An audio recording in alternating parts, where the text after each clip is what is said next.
Yes, perfect. Cool. Yes. Okay, so like I was saying, these are your learning outcomes from Dawn. These are the learning outcomes I'm going to cover. They're basically the same, just presented in a different way. Right, so we're going to start with the types of neurodegeneration using the hallmarks of aging. Okay, so as you probably know, neurodegeneration is neuronal cell death that's leading to some sort of neuropathology. Mechanisms underlying neurodegeneration are thought to occur by similar mechanisms to those that cause aging. So I'm just going to go through a few of those. Okay, so one of them is a decrease in proteostasis. What that essentially means is there's a loss of function in terms of the production of protein, the maintenance of proteins, or the breakdown of proteins. There's also a reduction in adaptation to stress, normally involving reactive oxygen species. There's a reduction in regenerative potential of the neurons, uncontrolled inflammation, macromolecular damage, altered metabolism, and trauma. The ones I've highlighted are mostly relevant to neurodegeneration and not just aging. Okay, we'll start with proteostasis. So we have normal proteins in the brain that, if something goes wrong with them, can lead to pathology. So we'll start with beta amyloid peptide, which can form amyloid beta plaques. So amyloid precursor protein normally gets cleaved into various cellular products that are involved in neuroprotection, transcription, and one of them being, like I just mentioned, beta amyloid peptide. However, when there's an increase in concentration of beta amyloid peptide, it can cause cellular aggregation into alpha beta plaques. And too many of these plaques essentially disrupt neuronal functioning, and that can lead to neuronal cell death, causing cerebral atrophy, and then you get Alzheimer's disease. Very oversimplified view, but here you go. Next are tau proteins. So normally, tau proteins stabilize microtubules that are found in axons, and it's a way to transport neurotransmitters down into the synaptic terminal. However, when tau gets heavily phosphorylated, it can cause a disruption to its function. So the microtubules start to lose their structural integrity and can form neurofibrillary tangles, is what I just explained. And an increase in neurofibrillary tangles can lead to a disruption in neuronal function, therefore causing neuronal cell death, cerebral atrophy, and that also plays into the pathophysiology of Alzheimer's disease. Next, we have alpha-synuclein. So, okay. So I think I'm using a different set of slides, but don't worry about it, we'll just continue. So alpha-synuclein is a protein that's normally found in the axon terminal, and it's involved in neurotransmitter release. So mutations, as well as alpha-synuclein's interaction with other proteins, can cause a disruption to neuronal cell function as well. And that can lead to neuronal cell death, leading to atrophy of certain brain regions, which can lead to Parkinson's disease. Prion proteins are essentially proteins that, when they're misfolded because of a mutation, or rather, they tend to stick together and form clumps, essentially. That's a very crude way to put it.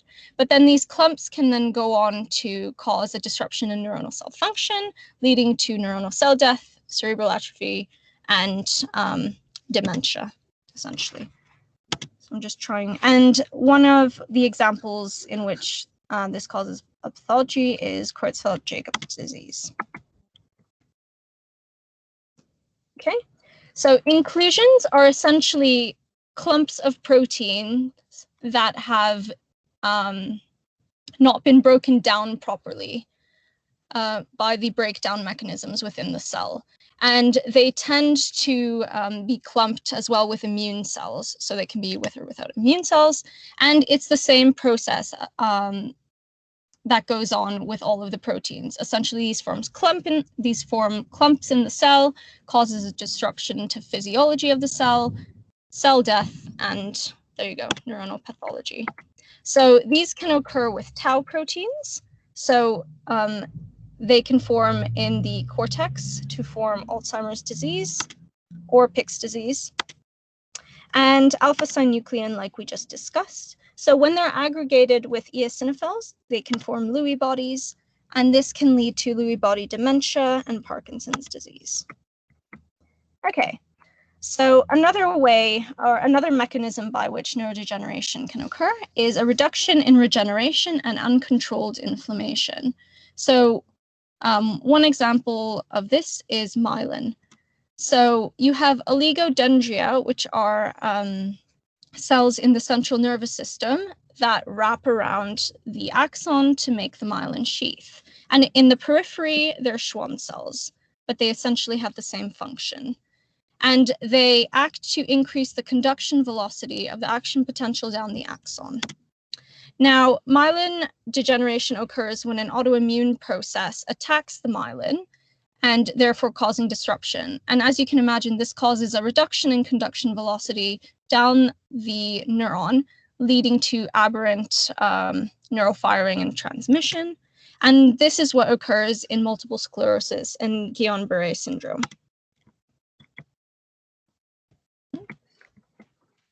Okay, and then we have trauma and uncontrolled inflammation. So this is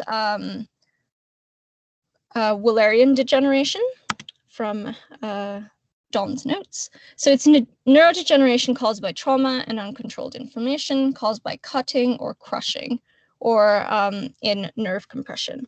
So a few examples of this is neuropraxia. So this is the least severe. It's basically when a neuron is lightly crushed or stretched, and you can get a quick recovery because there's no damage done to the neuron. Axontomesis is moderately damaged neurons, but the sheathing is intact. Oops. And neurotomesis is the most severe. There's partial or complete severance of the axon and axonal sheath.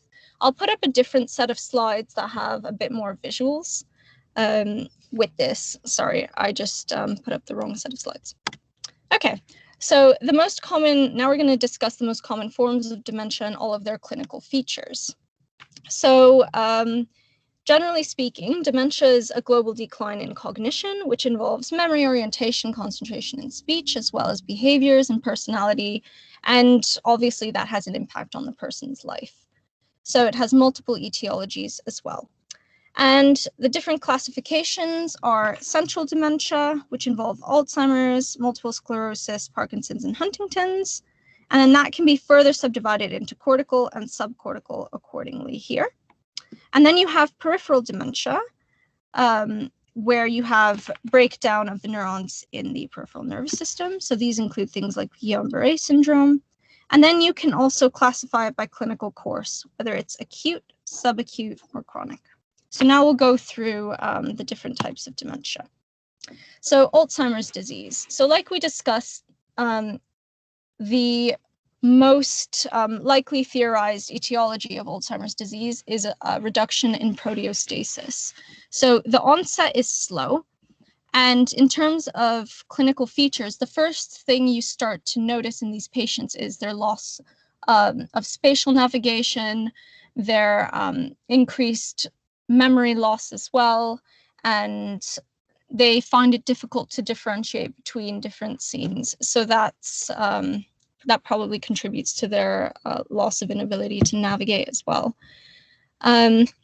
It's also rare under 45 years old, so it's normally a disease that occurs in older age.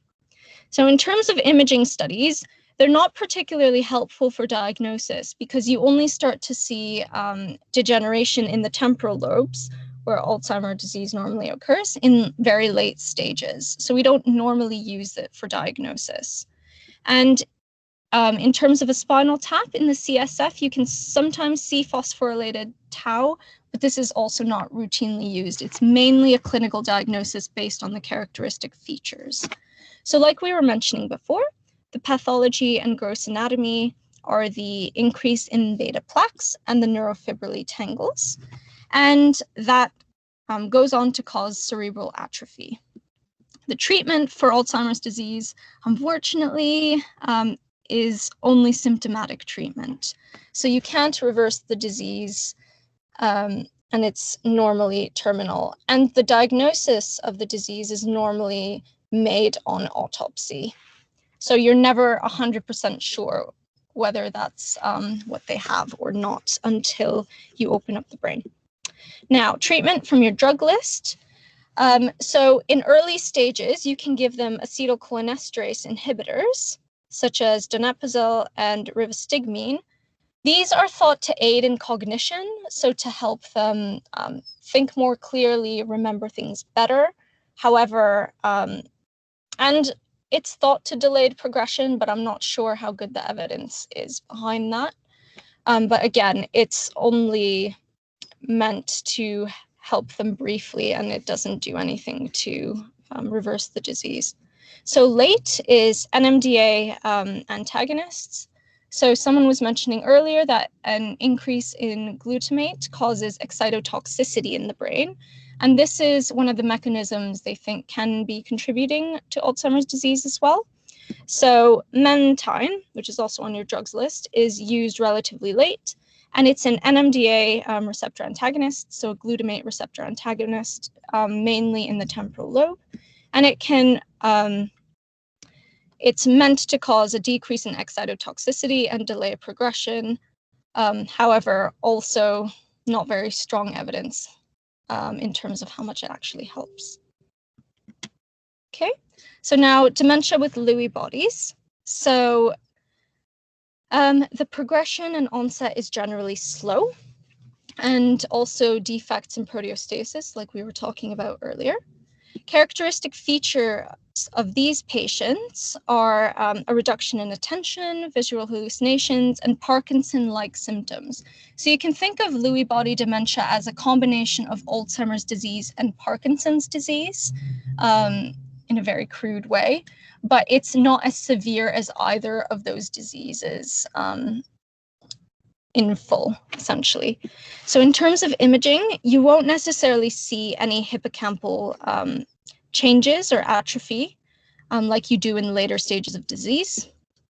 And then you will also see a reduction of striatal activity in a PET scan. So a reduction in striatal activity is normally seen in Parkinson's disease because the neurons of the substantia nigra are damaged. And that's what this PET scan is trying to look at. It's trying to look at the metabolism of those neurons in the substantia nigra. So if there, so yeah, that's what you can see if you do a PET scan on these patients as well. However, it's not as severe as the results you would get in Parkinson's disease. Okay, and in terms of pathology and gross anatomy, like we mentioned earlier, you have an increase in Lewy bodies in the temporal lobe and the striatal region in these patients, and they're normally inclusions which are a combination of proteins and eosinophils. And in terms of gross anatomy, you might see some changes in the temporal lobe and in the striatum, but they are, again, not as severe as Alzheimer's and Parkinson's. Treatment, generally we use acetylcholinesterase inhibitors like you do with Alzheimer's disease, and sometimes they might also use dopaminergic agents as well. Okay, vascular dementia. So a good way to conceptualize vascular dementia is just imagining that these patients are having constant mini strokes. So one after the other. And eventually, if enough part of the cortex is damaged because of these mini strokes, this person can develop dementia. So it's stepwise multi/single infarcts. So you can actually see in real time their degeneration, the degeneration of their nervous system and the functioning of their nervous system. It's similar to multiple sclerosis, and that's why it's a differential diagnosis for this kind of illness. So characteristic features, like I mentioned, so the characteristic features depend on what part of the brain is damaged. So very similar to stroke. So you can get abrupt reductions in cognition if the stroke is in the cortex, especially in the more frontal regions. You can get asymmetric or focal deficits in regions that involve the contralateral side of the brain. So this is most noticeable in the motor cortex. And yeah, exactly. And just think stroke-like I just mentioned previously. So in terms of imaging studies, you can use imaging to help with the diagnosis of vascular dementia, because you'll see multiple mini strokes that have occurred within the brain parenchyma. In terms of pathology, Dan discussed that previously in the stroke lecture. It's essentially exactly the same, and the gross anatomy will differ depending on where you had the stroke.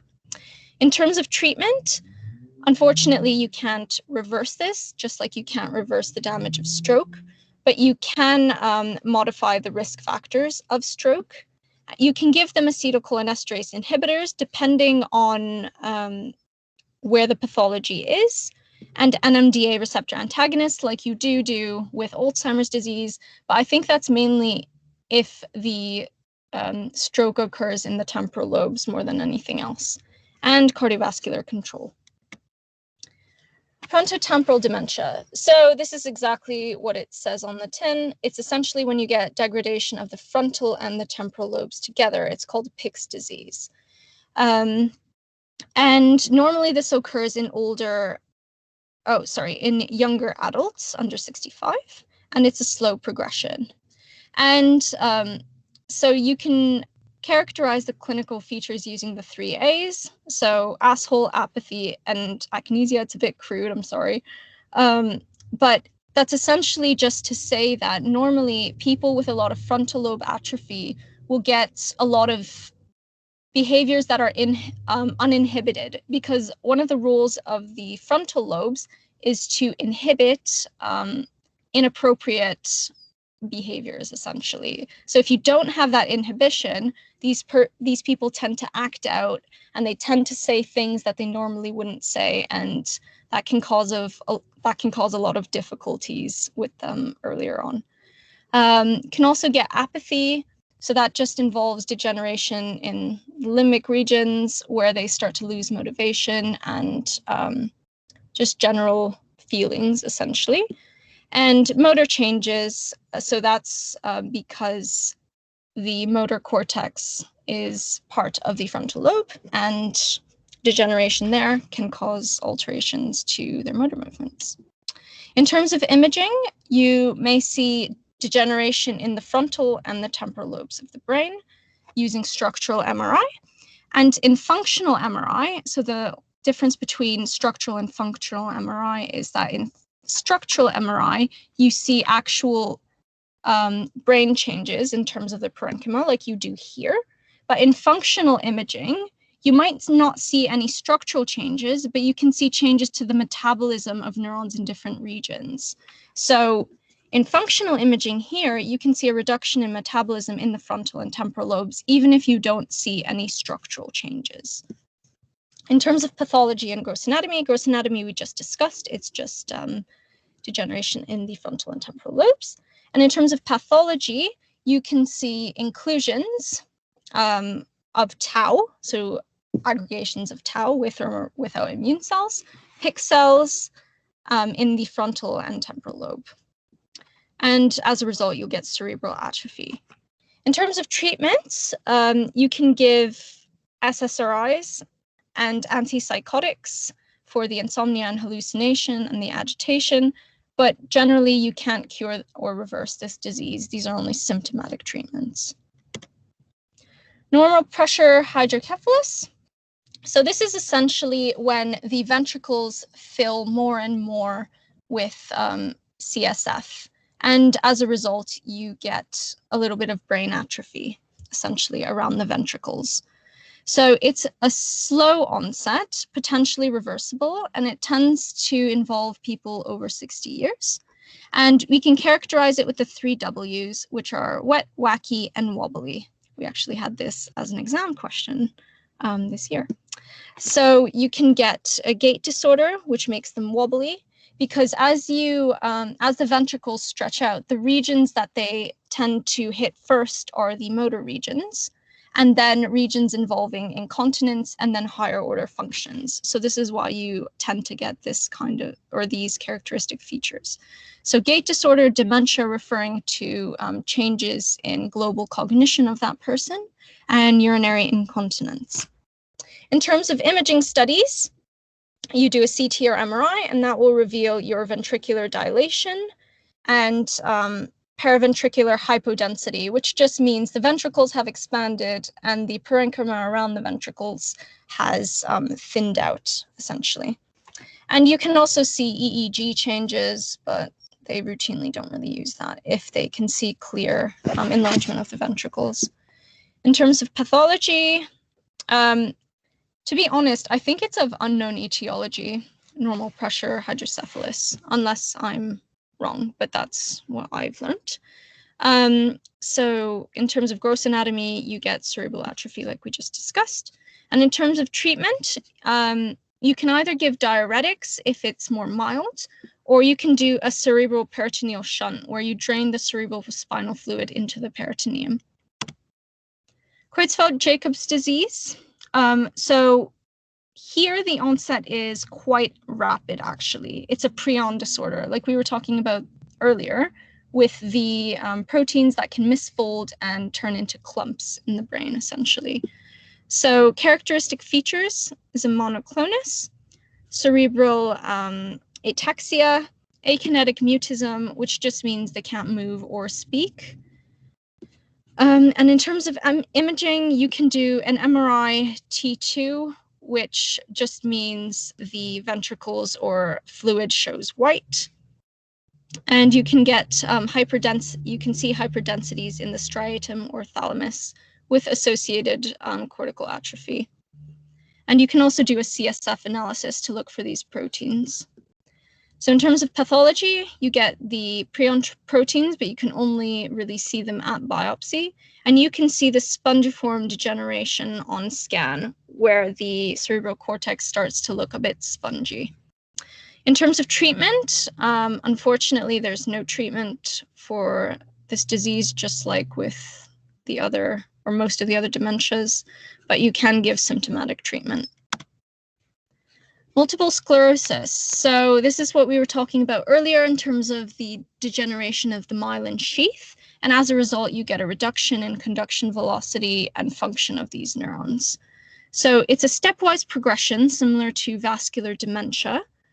And characteristic features. So the most common presenting feature of multiple sclerosis is optic neuritis, which is why they can present with loss of vision or blindness. You can also, they can also present with weakness in the face or in their motor movements and numbness to certain areas of the body as well. And in terms of imaging studies, you can do an MRI and you can find these hyperdense plaques that accumulate in the gray matter. And as the disease progresses, you'll see more and more of them in different regions. And accordingly, you might see a loss of function to those regions, which you can see clinically.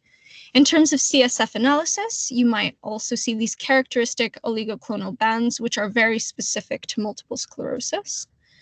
And in terms of pathology and gross anatomy, we just discussed that. You see the hyperdensities, and you may or may not get gross anatomy changes to the cerebral cortex.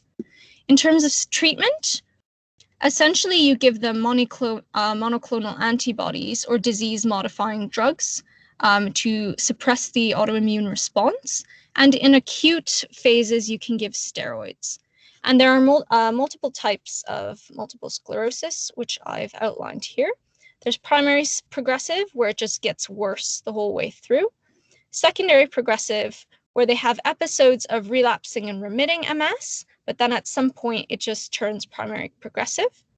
And relapsing remitting, which is the most common, it's a stepwise progression down where their functioning gets worse and worse. And then benign. You can also get what's called a clinically isolated syndrome, where you get one episode of MS and then, well, you get one episode which looks like the symptoms of MS, but you then never go on to have another episode in your life. But these are the four main types. Okay, Parkinson's disease. So this is a movement disorder, and it's caused by degeneration of dopamine-producing neurons in the substantia nigra. And it's generally slow and occurs before the age of 55. And in terms of characteristic features, you can remember them using the mnemonic TRAP. So they have a resting tremor, and it's a pill rolling tremor. So they look like they're rolling a pill in their hands. And when they intend to move their hand towards an object, it stops, essentially. Rigidity, sorry, that's spelled wrong, it's supposed to be I.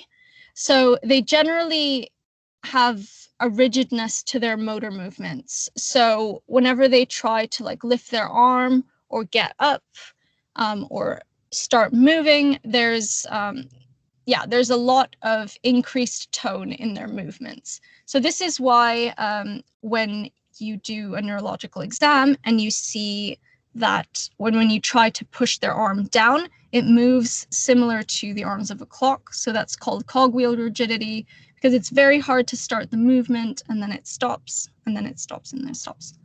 And you can also see it when they're walking as well. And this kind of relates to the third bit. It's called akinesia. So akinesia typically means not being able to move, but with Parkinson's patients, it's actually a difficulty initiating those movements because they're so rigid. So just for the purposes of the mnemonic, it's akinesia, but really it's bradykinesia. So they have difficulty initiating those movements, and then they're very slow in their movements as well. And then postural instability. So when they're walked, normally you can see them swooping down a bit. It's because they're less able to use their posture to compensate for their movements while walking.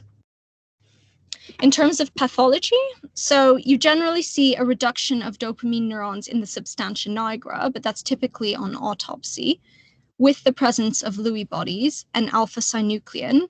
What you can do, though, in practice, is you can do a PET scan, which essentially tries to check the metabolism of certain enzymes within the substantia nigra. And if you see those enzymes are reduced, or there's a reduction in metabolism there, you can assume that that person probably has Alzheimer's disease with the clinical features. So you have to do it all together. In terms of treatments, you can do your dopaminergic precursors early. So on your drugs list, I think those are things like pramipexole, tolcapone, and things like that. And late, you can use L-Dopa, but that's a more aggressive treatment, and side effect control and lifestyle factors as well. Huntington's disease is normally an autosomal dominant disease, so highly genetic, and it gets worse from generation to generation. It's normally a slow onset, and depending on the severity of the Huntington's, it can occur as low as 20 or up to 50 years of age. And characteristic features are chloroform movements, and that's just a word to say the movements are dance-like. So they're involuntary dance-like movements on rest. Psychotic behavior at more late stages, character alteration, postural instability, which is similar to Parkinson's. In terms of imaging, MRI, you can see the head of the caudate, a reduction in mass at the head of the caudate, and diffuse cerebral atrophy like you do here. And normally you do genetic testing to confirm. Okay, yeah, we discussed that. In terms of treatment, you normally give dopamine depleting drugs such as tetrabenazine, or antipsychotics or benzodiazepines. So Guillain-Barré syndrome. So it's similar to MS, but it occurs in the peripheral nervous system and not the central nervous system. So your Schwann cells in the periphery start to lose their myelin sheath, essentially. And normally it's a rapid progression. So initially, with Guillain-Barré, you get a paresthesia in the more distal extremities, and then it starts to go more proximal. Ascending paralysis, Cranial nerve involvement, which means that you can start to get sensory and motor deficits in the face as well. Imaging studies, so you can do a nerve conduction test. So a nerve conduction test measures the velocity in certain neurons. So as you can imagine, if you lose the myelin sheath, the conduction velocity increases. So when you do, decreases. So when you do this test, that can pick that up and that can help with your diagnosis. In terms of CSF, you might see an increase in protein count, but otherwise everything is normal. And in terms of treatments, it's similar to MS, where you want to suppress the autoimmune response. So you give IV immunoglobulins, and you can do plasmapheresis, which tries to remove the autoantibodies from the blood. Okay, thank you very much.